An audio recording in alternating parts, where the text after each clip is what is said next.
एक ऐसी कहानी जो सदियों पहले की है, एक ऐसी कहानी जिसने चिकित्सा की दुनिया को हमेशा के लिए बदल दिया।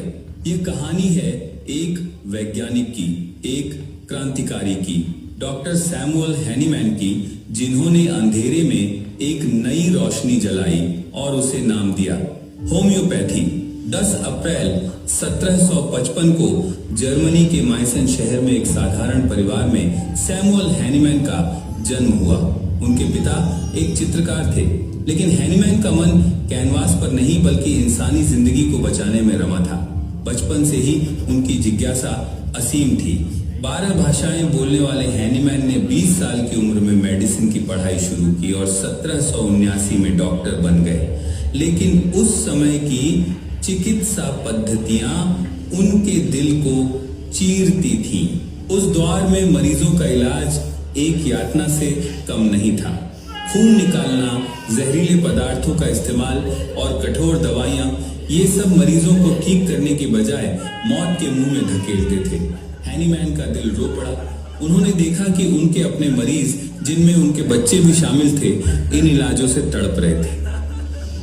1790 में अपनी बेटी की बीमारी के दौरान हैनीमैन ने उस समय की चिकित्सा को पूरी तरह ठुकरा दिया।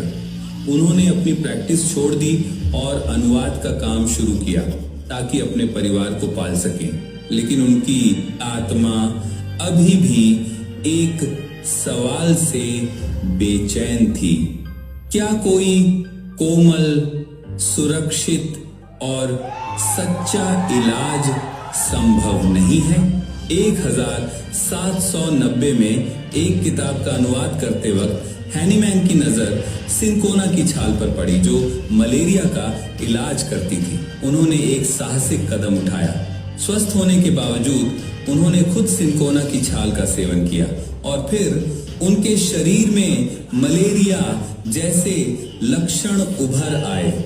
यह एक विस्फोटक खोज थी। हैनीमैन ने समझ लिया, जो पदार्थ किसी स्वस्थ व्यक्ति में लक्षण पैदा करता है, वही उन लक्षणों को ठीक भी कर सकता है। हैनीमैन ने दिन रात मेहनत की।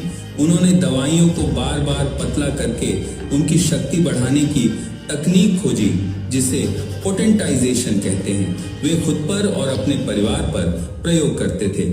उनके 11 बच्चों में से कई उनके पहले मरीज बने। 1796 में 6 साल की कड़ी मेहनत के बाद उन्होंने अपनी नई चिकित्सा पद्धति को दुनिया के सामने लाया, होम्योपैथी। लेकिन यह राह आसान